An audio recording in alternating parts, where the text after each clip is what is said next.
다양성과 포용, 현대가족의 위기지원 공부하고 있습니다.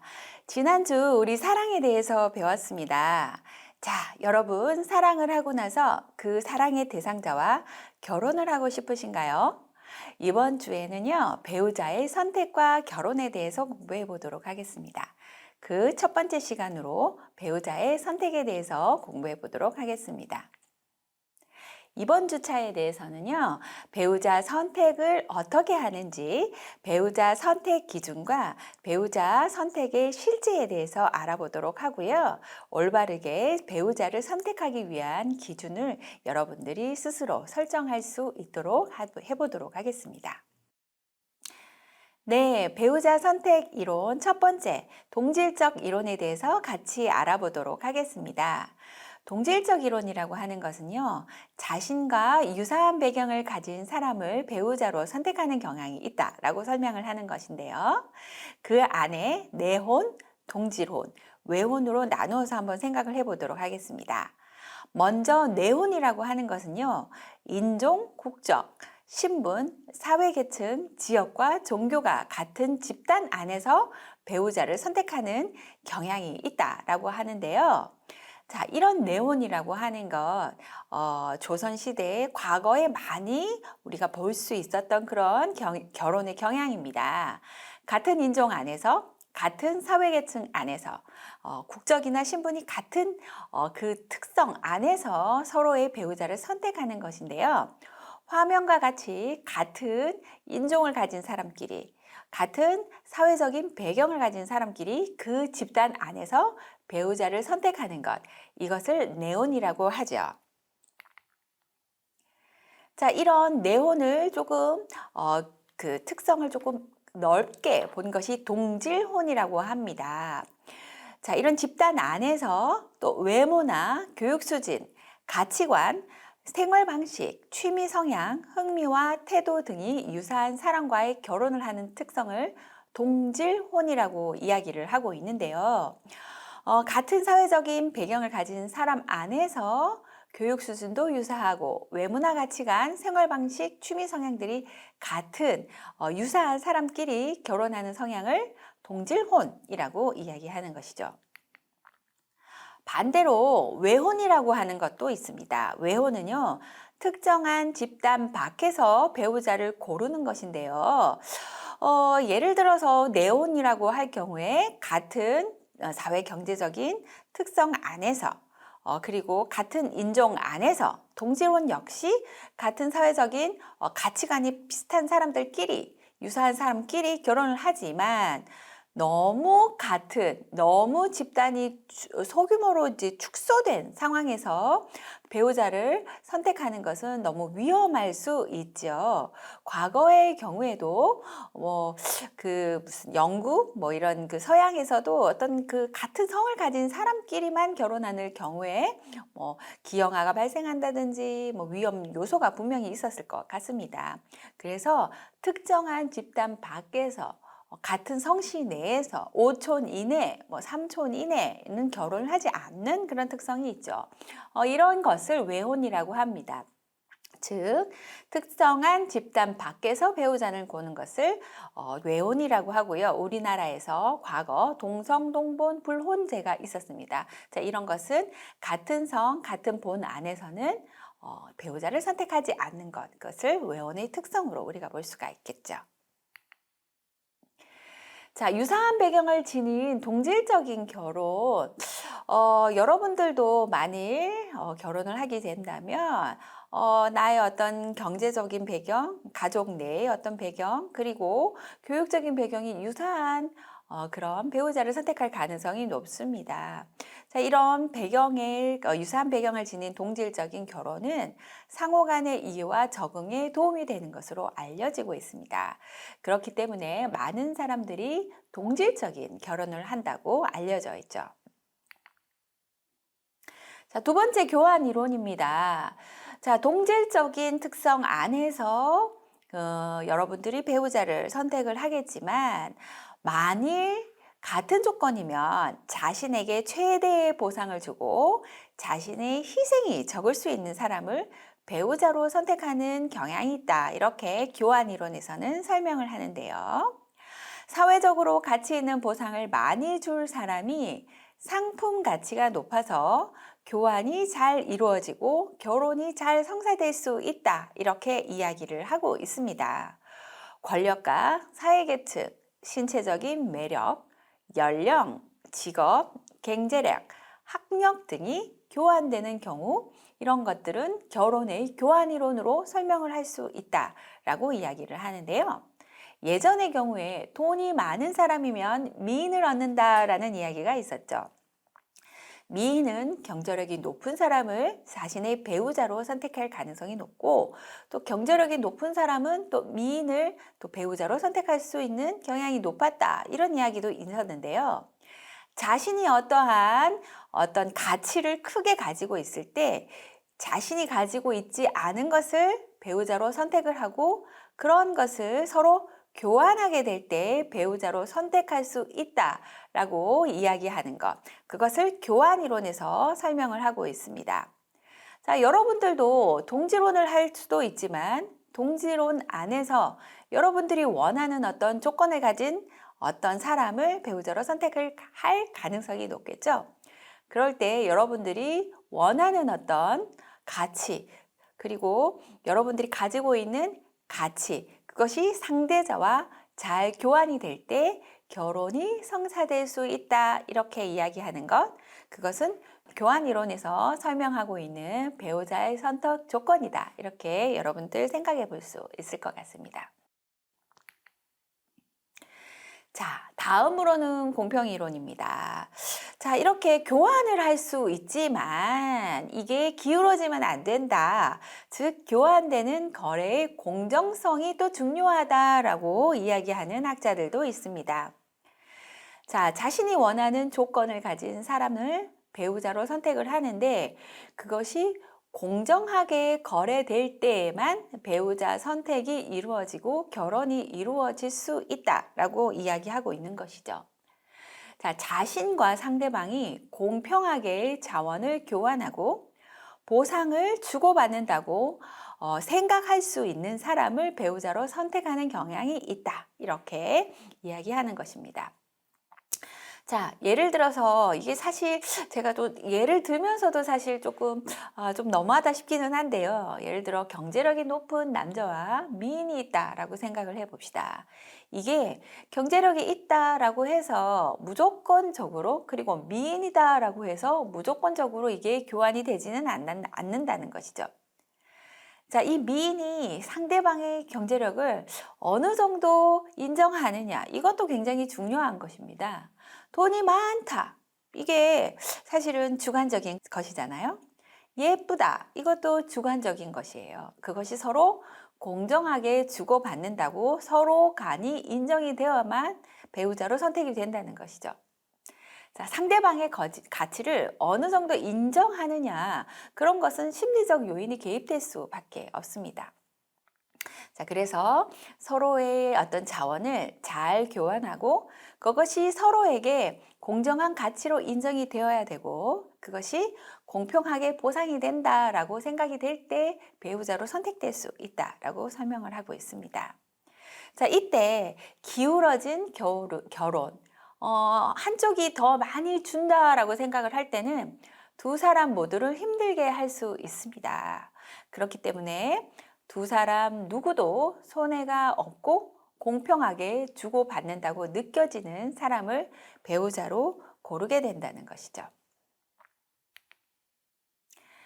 자, 지금까지 계속 설명을 하는 그런 이론들, 뭐 교환론이라든지 공정이론이라든지 이런 것들 좀 대학생으로서 여러분들 좀 너무하다라고 생각을 하실 수 있을 것 같습니다. 제가 설명을 하면서도 이거 참 너무한데 이렇게 생각이 들기도 하는데요.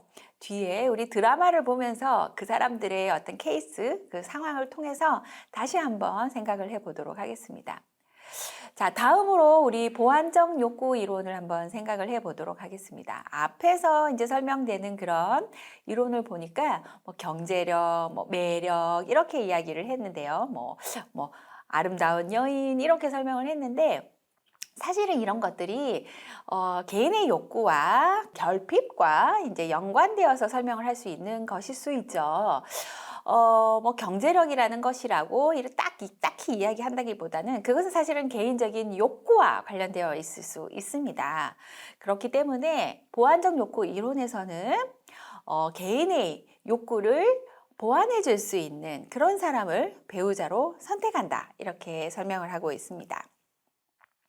자신의 욕구와 반대되는 욕구가 있는 사람을 찾아서 그 사람이 자신을 보완해 준다라고 생각을 할 때 그 사람을 배우자로 선택한다는 것이죠. 자, 예를 들어서 화면을 같이 한번 볼까요?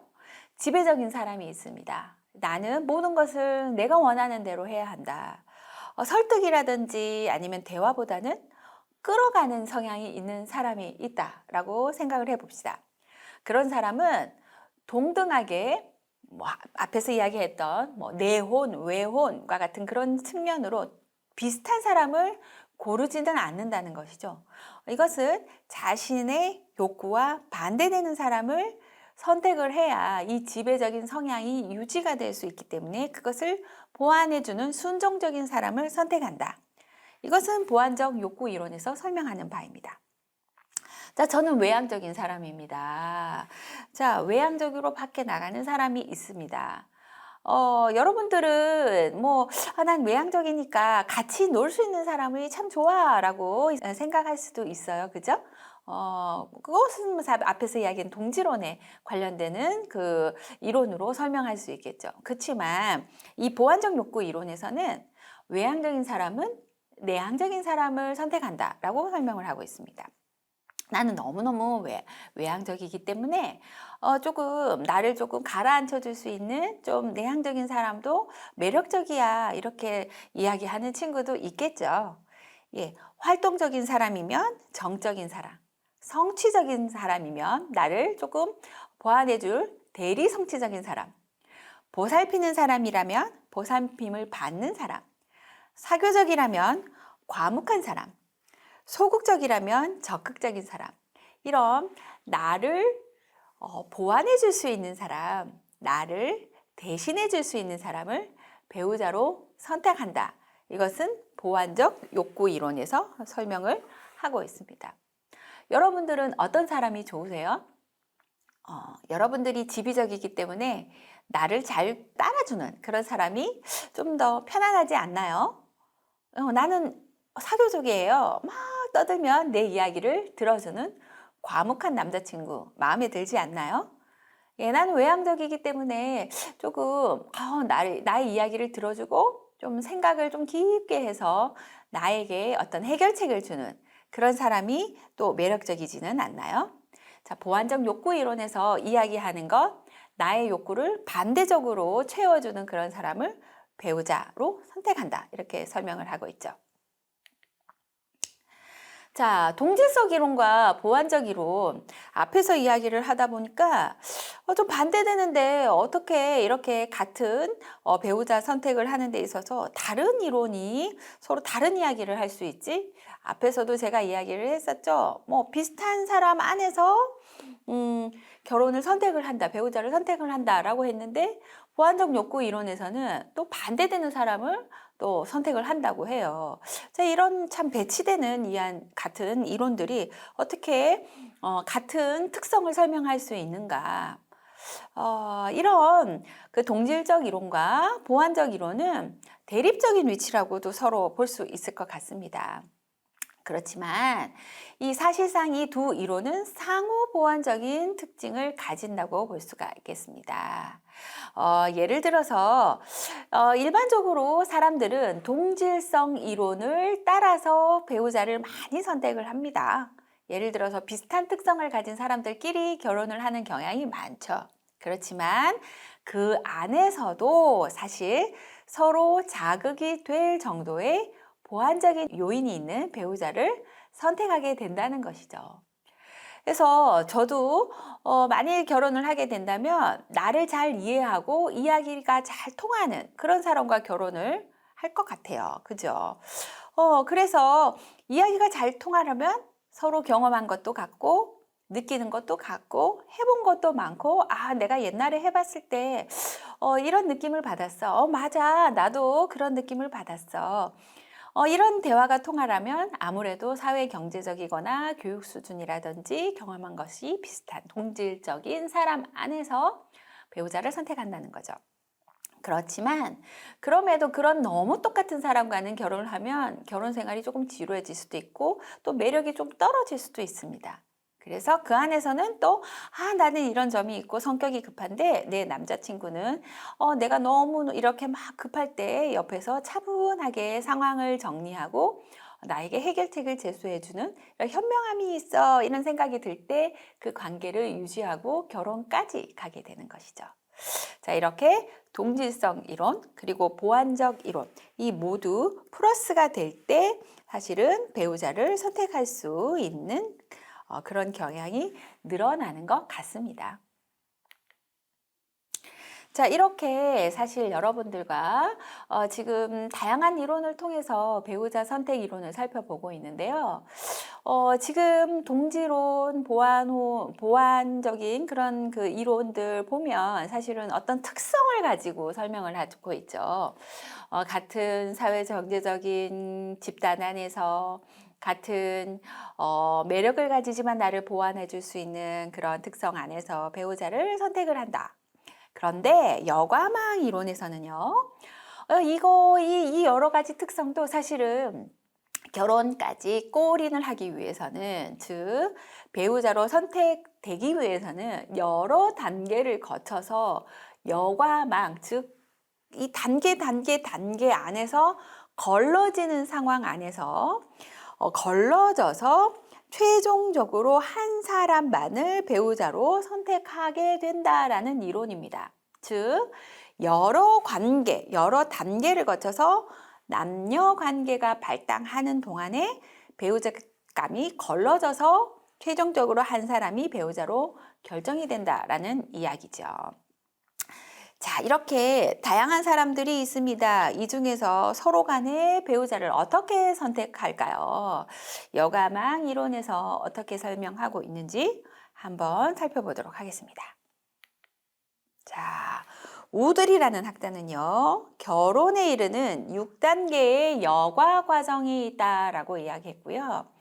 여러 단계를 거쳐서 남녀 관계가 발달하는 동안 배우자감이 걸러져서 최종적으로 한 사람을 배우자로 결정하게 된다고 하는데요.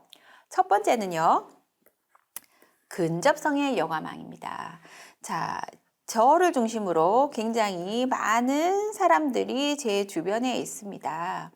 자, 이 사람도 매력적이고 이 사람도 다 매력적이에요. 근데 그 중에서 결혼 그 당사자로, 즉 배우자로 선택되기 위해서는 지리적으로 조금 가까운 사람이 좀 더 그 가능성이 높다는 거예요. 자, 이 굉장히 많은 사람들이 있는데요. 이 사람들 중에서 자주 만나야 그 사람들이 계속 왔다 갔다 하면서 자주 부딪혀야 이 사람에 대해서 어떻게 보니까 가능성이 열린다는 거죠. 너무 매력적이고 만나고 싶은 사람이 있다 하더라도 못 만나면 그 사람들과의 관계가 어떻게 보면 발전이 되지 못한다는 거죠. 그래서 첫 번째 배우자감으로 걸러지는 첫 번째 과정은 근접성입니다. 가까이 있어야 된다. 내 주변에 얼쩡얼쩡 된다라고 할까요? 어떻게 도서관에서도 만나고 식당에서도 만나고 그러다 보니까 여러분들 주변에서 자주 만나는 그런 사람들과 어떻게 보면 데이트를 하고 관계를 발전시킬 가능성이 높아진다. 근접성의 여과망이 첫 번째 조건이다 라고 이야기하고 있습니다. 자, 그래서 여러분들은 어떤 데이트를 하고 사랑을 하기 위해서는 TV에 나오는 사람 보다는 내 주변에 있는 사람, 그 사람이 훨씬 가능성이 높겠죠. 네, 그래서 주변을 조금 살펴보시고 그 다음에 자주 만난다고 해서 사랑에 빠지는 않잖아요. 그죠? 자주 만나는 다양한 사람 중에서 그 중에서도 조금 매력적이라고 느끼는 사람에게 호감을 느끼게 된다라고 이야기하고 있습니다. 자, 내 주변의 클래스메이트, 수업에서 만나는 많은 사람들 중에서 내가 매력적이라고 느끼는 포인트가 있을 것 같습니다. 아, 이 사람은 너무 멋있게 생겼어. 발표를 너무 잘하네. 아니면 어떨까요? 어떤 특성이 성격이 너무 좋아. 이런 식으로 내가 매력적이라고 느끼는 어떤 매력이 있으면 그 사람에게 호감을 느끼게 되면서 그 사람하고 관계가 조금 어떻게 보면 발전이 되기 시작하는 거겠죠. 그 다음에 여기서 세 번째 단계는 사회적 배경의 여과망입니다. 동질적 사회 배경을 가진 사람을 그 다음에는 선택을 하게 되는 것이죠.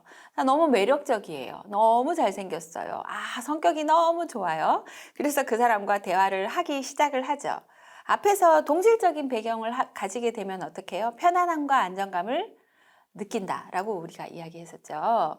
자, 그래서 매력을 느끼면서 또 관계를 발전하게 되는데 그러다 보니까 이야기가 통하는 것도 많고 경험해 본 것도 비슷하고 사회적인 배경도 비슷하고 뭐 부모님과의 관계나 부모님들의 배경도 비슷하고 이렇게 되다 보니 우리는 통하는 것이 많아 이렇게 생각하게 되는 것이죠. 자, 이런 가운데서 어떻게 보면 배우자로 가기 위한 어떠한 관계가 조금 더 발전하게 될 것 같습니다. 자, 여러분들 주변을 살펴보시고 그 중에서 매력적인 사람을 한번 선택해 보십시오. 선택이라고 하니까 조금 그런가요? 매력적인 사람을 조금 호감을 느끼게 됐나요? 자, 대화를 시도해 보십시오. 여러분들과 조금 사회적인 배경이나 비슷한 부분이 조금 많다고 생각이 되나요? 그렇다면 여러분들 사회적 배경의 여과망을 조금 통과한 것이라고 생각이 듭니다. 자, 그렇다 보면 사회적인 가치관과 태도가 일치하고 마음이 맞는 사람을 여러분들이 선택하게 될 것입니다. 자, 그래서 이 사람과 이야기를 하다 보니 가치관, 태도 일치되고 마음이 맞다라고 생각이 된다면요. 그 다음에 상호 보완으로 넘어갑니다. 자, 비슷한 사람, 그 다음에 대화가 통하고 안정적이에요. 그런데 거기서 또 끝나는 것이 아닙니다. 상호 보완성이 있어야 한다라고 이야기합니다. 상호 간에 필요성을 충족시켜 줄 수 있고 상호 보완과 역할 양립 등의 조화가 이루어질 사람에게 애정을 느끼게 된대요. 나는 이런 부분이 모자란데, 얘가 많이 채워줘. 그리고 나는 이러한 사람이 나의 배우자였으면 좋겠는데, 이 사람이 나의 배우자로서 역할을 굉장히 잘한다 라고 생각이 돼요. 그러면 그 사람과 어떻게 보면 보완성에 있어서의 욕구가 좀 채워지는 거겠죠.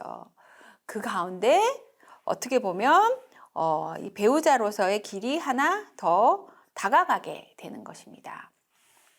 마지막 굉장히 중요합니다. 자, 이 사람이 매력적이야. 왔다 갔다 하다 부딪혔어. 그죠?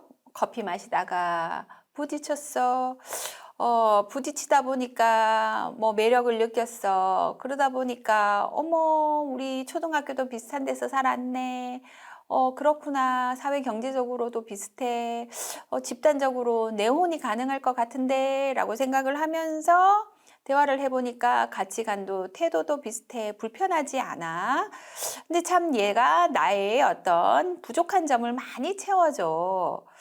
마지막으로 결혼을 하려면 결혼 준비 상태가 되어 있어야 됩니다. 그런데 나는 바로 지금 당장 결혼을 하고 싶은데 남자친구는 아직 준비가 좀 필요해. 아직 생각이 없어. 그렇다면 어떻게 돼요? 뭐 기다려야 될까요? 어떻게 난 당장 결혼해야 된다. 이런 사람도 있을 수도 있죠. 아니면 기다리겠다. 뭐 좀 준비가 서로 될 때까지 기다리겠다. 마음의 준비가 필요해. 결혼 준비라고 하는 것은 굉장히 다양한 측면에서 이야기를 할 수가 있겠습니다. 경제적, 뭐 정신적, 다양한 부분에 결혼의 준비가 되어 있는 사람이면 그 다음에 배우자로 선택이 되게 된다는 것입니다. 그래서 이 결혼 준비 상태가 되지 않으면 결혼까지는 가지 못하는 거겠죠. 그래서 배우자를 선택하는 데 있어서 여러 가지 단계를 거쳐서 배우자가 선택이 되고 또 결혼까지 이르게 된다라고 설명을 하고 있습니다. 자, 우드르의 여가망 이론은 굉장히 아주 우리 주변에 결혼을 하는 사람들, 그 커플들의 어떤 이야기를 대립해 보았을 때 잘 설명되는 부분도 있습니다. 가치관이라든지 사회 경제적인 배경, 그리고 그런 여러 가지 이론을 종합하여서 상호 보완이 되고, 마지막으로는 서로 간에 결혼의 마음이 있을 때 결혼이 된다라고 이야기를 하죠. 그래서 어떤 사람들은 이렇게 합니다. 나는 많은 사랑을 해왔지만 내가 준비가 되었을 때 내 옆에 있는 사람과 결혼을 하게 되었어 라고 이야기하는 사람들도 있죠. 이런 내가 준비가 되었을 때 그런 여러 가지 부분이 잘 맞는 사람을 만났을 때 그때 결혼하게 된다. 그런 사람들의 이야기는 이런 우드르의 결혼에 이르는 6단계의 여과 과정을 통해서 잘 설명될 수 있을 것 같습니다. 자, 지금 화면과 같이 결혼에 이르는 6개의 6과정을 보시면 모든 데이트 가능한 대상자에서 서로 가까이 사는 사람, 그 중에서 또 호감을 느끼고 사회 경제적 배경이 유사하고 태도나 가치관이 유사하고 서로 보완적인 사람을 거쳐서 결혼한 준비 상태의 여과망을 통과하게 되면 결혼한 부부가 되게 되는 거겠죠. 자, 머스테인은 이 중에서 이 여과망 이론과 교환 이론을 통해서 SVR 이론이라는 것을 제안하고 있습니다. 앞에서 이야기했던 우드르의 이론, 그리고 서로 교환하는 그 교환 과정을 같이 결합해서 설명하고 있는데요. 유사하게 설명될 수 있습니다. 간단하게 살펴보도록 하죠. 자, 먼저 자극 단계입니다. 자극 단계에서는 상호 매력을 느낌으로 이 매력을 느끼는 가운데서 상호작용이 시작되는 만남의 단계를 거친다라고 했습니다. 자, 외모, 인성, 지적인 능력, 사회계층, 장래성을 통해서 서로 최대한의 보상과 자원의 공평한 교환이 이끌어질 사람에게 호감을 느끼고 끌리게 되어서 관계가 발전되게 된다라는 거겠죠. 자, 이런 여러 가지 자신이 생각하는 여러 가지 가치를 비교해 보면서 서로 자극을 주고받는 첫 번째 만남의 단계를 시작을 하게 된다라고 이야기를 합니다. 자, 두 번째, 이런 여러 가지 가치, 즉 자극을 통해서 인생관, 결혼관, 중요한 문제에 대한 태도에서 이런 가치가 유사하고 의견이 일치되는지를 중심으로 가치를 비교하고 평가하는 단계를 거쳐서요. 서로 간에 부부로서 살 때의 역할에 대한 기대들이 어떠한지, 서로 간의 역할이 적합한지를 한번 고려해보고 이것이 적합하게 수행될지를 파악한 후에 그 자극과 가치가 잘 교환이 되고 잘 적합하다라고 생각할 때 배우자로 선택될 수 있다. 이렇게 이야기하고 있습니다. 자, 자극과 가치, 그 다음에 역할, 이 세 가지를 잘 비교해 보고 그 안에서 서로 간의 어떤 역할, 가치, 그 자극이 잘 조화롭게 선택이 될 때 배우자가 선택이 된다라고 이야기하고 있는 것이죠. 자, 이렇게 우리 다양한 이론을 통해서 배우자가 선택되는 그런 과정을 한번 살펴봤습니다. 여러분들 아직까지 결혼을 생각하지 않은 친구들이 많을 것 같고요. 또 데이트를 하고 있고 사랑을 하고 있는 친구들도 있을 것 같습니다. 아직 먼 이야기라고 생각이 되지만 그래도 앞에서 이야기하고 있는 배우자 선택 이론을 통해서 여러분들 지금 현대사회에서 가족이 이루어지는 여러 가지 과정에 대해서 한번 생각을 해볼 수 있을 것 같아요. 자, 여러분들이 지금 데이트를 하고 있고 사귀고 있는 그런 대상자들과 이 친구는 나의 어떤 측면을 보완해 주니까 난 너무너무 좋아. 그리고 비슷한 점이 많아서 너무너무 좋아라고 생각을 할 텐데 그 친구와 결혼까지 갈 것 같아요? 결혼으로 갈 수도 있습니다. 자, 그 결혼으로 가는 그런 가운데서 많은 것을 이야기해야 된다라는 것이 이론에서 설명을 하고 있는 거죠.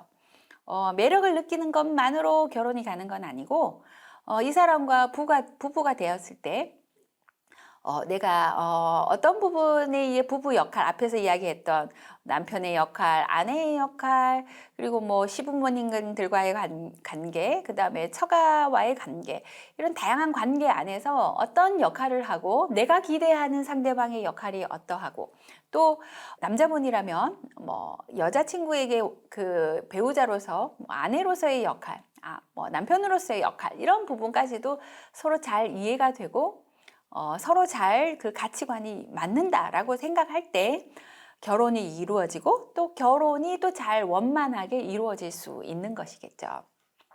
자, 이런 부분은 사실 이론으로 설명하고 있지만 여러분들이 향후 결혼을 하고 가정을 이끄는 데 있어서 매우 중요한 요인으로 이야기될 수 있는 부분입니다. 자, 뒤에서 우리가 공부를 할 때 뭐 부부관계에 대해서도 이야기를 해볼 텐데요.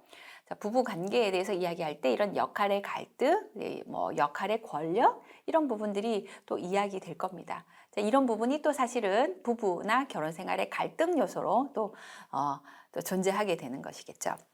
그래서 화면을 통해서 여러분들 드라마를 하나 같이 보도록 하겠습니다. 그 드라마를 보면서 드라마에 나오는 여러 가지 이론을 통해서 가족 이론, 오늘 우리가 공부하고 있는 배우자 선택 이론뿐만이 아니라 이전에 공부했던 가족 이론도 한번 적용해 보도록 하겠습니다. 자, 예전에 유행했던 아내의 유혹이라는 그런 드라마가 있습니다. 자, 여러분들 잘 모르실 것 같은데 한번 아주 굉장히 공전의 히트를 쳤던 그런 드라마인데요. 같이 한번 볼까요? 자, 구은재라는 사람이 있습니다. 이 구은재라는 여자는요, 임신으로 원치 않은 정교빈이라는 사람과 결혼을 하게 되었대요.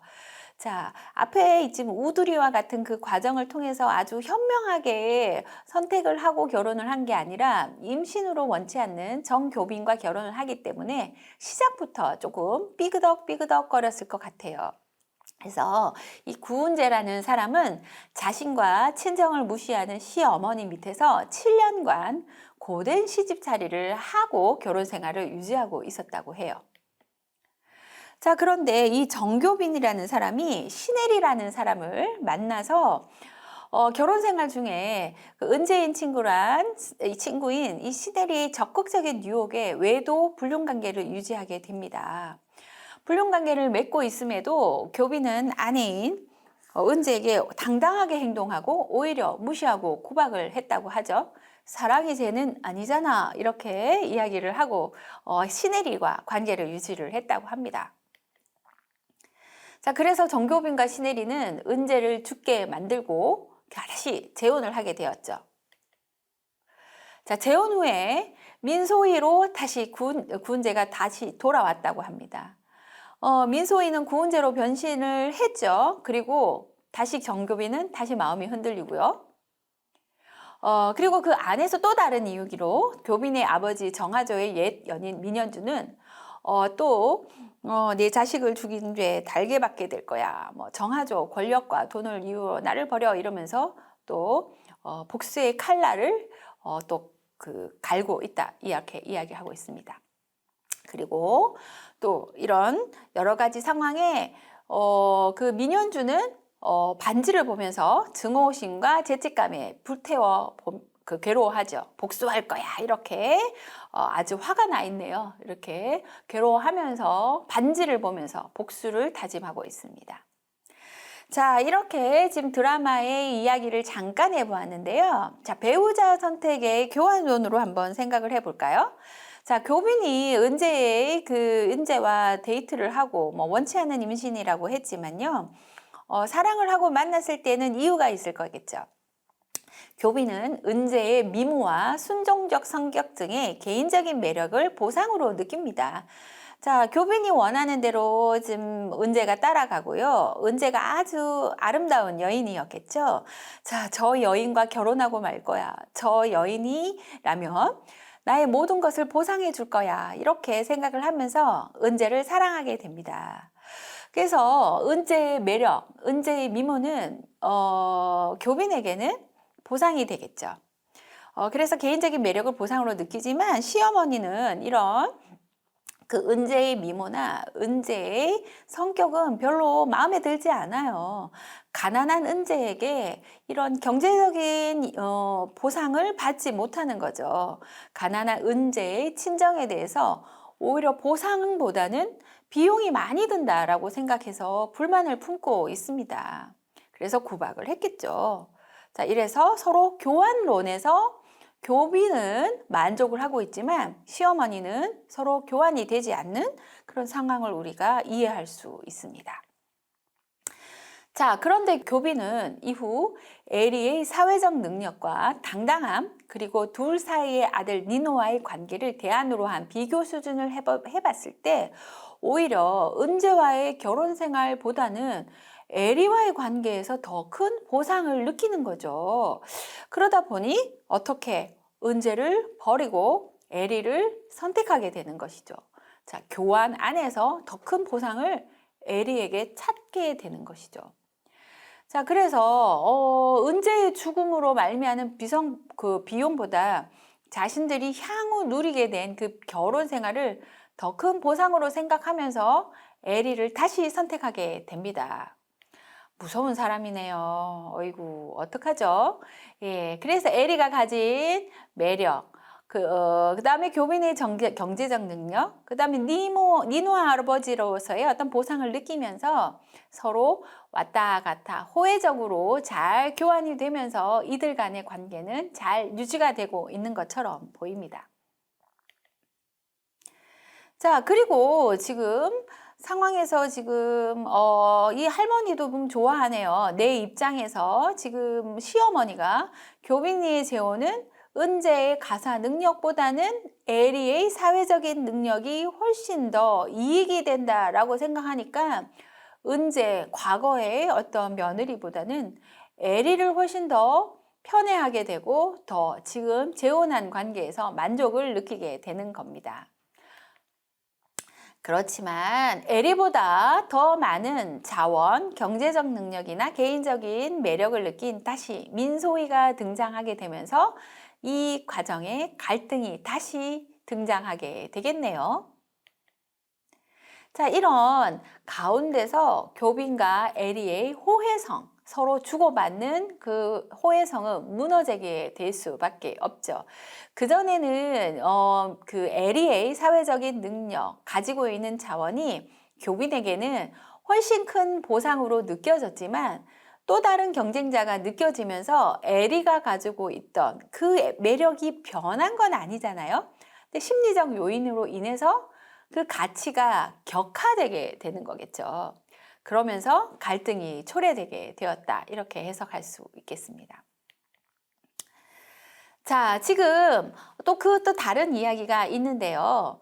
정교빈과 시네리가 니노와의 새로운 가족을 만들게 되면서 그 가족 내에서 교빈 내 식구들과는 이런 그 시네리의 그 전혼에서 등장한 아들이죠. 이 니노는 교빈 내 식구들과 함께 생활하게 됩니다. 자, 그러면서 가족 구성원 간의 경계에 영향을 미치게 되는 것이죠. 예를 들어서 니노는 원래 없던 가족이지만 재혼을 하면서 또 다른 가족 구성원으로 받아들여질 수밖에 없는 상황이 되죠. 그때 그 시어머니 혹은 교빈과 형제 관계를 맺고 있는 다른 인척 관계에도 다 영향을 미칠 수 있게 되겠습니다. 그래서 가족 체계의 어떤 균형에 좀 불균형을 가지게 오게 되는 거죠. 자, 그래서 하나의 유기체로서 안정과 균형 상태를 유지하고자 하는 그런 가족이 구성원의 변화에 민감하게 반응하는 그런 상황이 또 발생하게 되는 것입니다.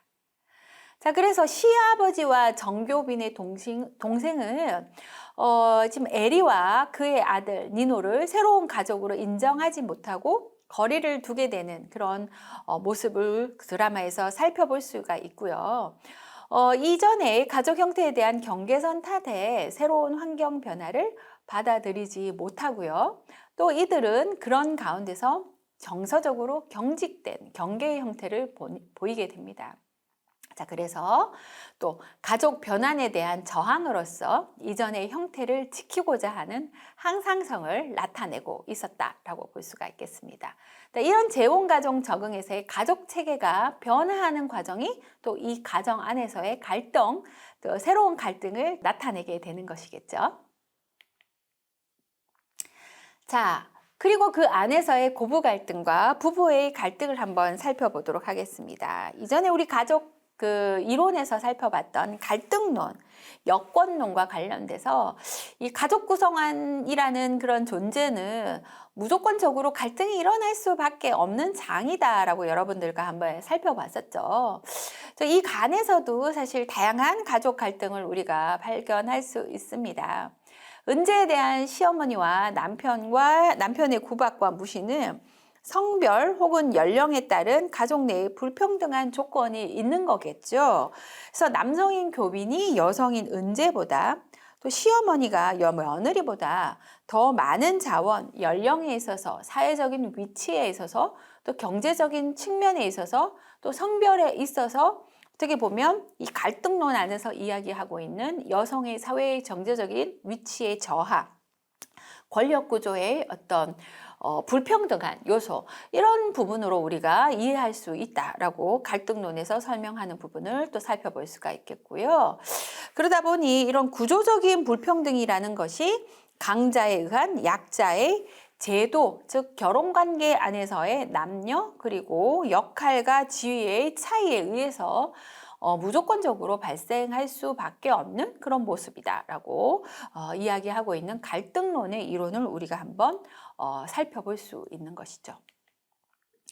자, 그리고 이 여러 가지 측면에서 이 시어머니가 은재의 친정을 무시하는 언행을 하는 것은 시댁이 소유한 경제적인 능력을 자원으로 하여서 나타나는 그런 측면이다라고 볼 수가 있습니다. 자, 그리고 지금 민현주가 옛 연인의 증표인 반지를 보면서 배신에 대한 증오와 엄마로서 자식을 지키지 못한 죄책감을 느끼며 그 갈등과 복수를 다짐하는 그런 모습은 이 우리가 반지라는 것은 이 정아조와의 관계와 그 둘 사이의 자식을 의미하는 상징으로 우리가 살펴볼 수 있는 것입니다. 자, 그래서 이 죽은 줄 알았던 자신의 또 다른 딸, 그 소희가 살아 돌아오자 반지를 쓰레기통에 번지는 그런 행위는 자신의 결혼에 대해서 그 반지를 버리는 그런 상징적 행위를 통해서 이 소희의 엄마라는 역할을 재정의하게 되는 그런 특성으로 우리가 이해할 수 있습니다.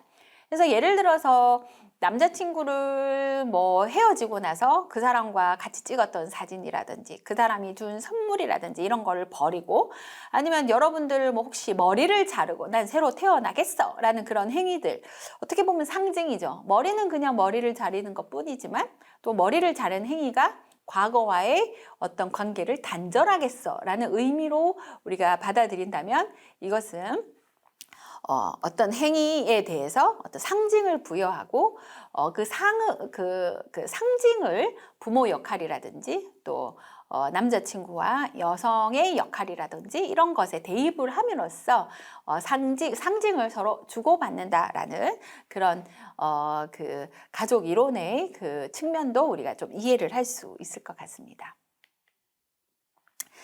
자, 이렇게 우리가 드라마를 통해서 앞에서 우리가 공부를 했던 가족 이론과 배우자 선택 이론, 교환론, 갈등론 다 살펴봤는데요. 그럼 실제 우리 주변에서 성인 남녀들은 어떻게 배우자를 선택하게 되는지 한번 살펴보도록 하겠습니다.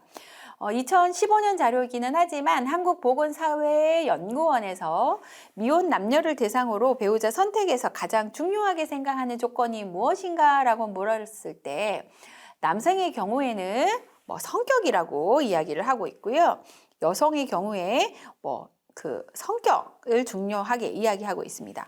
그렇지만 뭐 예를 들어서 신뢰와 사랑이라고 하면 그다음에 여성은 경제력, 남성을 통해서 보는 부분과 여성을 통해서 부분이 조금 다른 모습을 우리가 살펴볼 수 있었습니다. 자, 그 외에도 지금 살펴보면 남성의 경우 성격, 예, 다 2018년의 조사 결과인데요.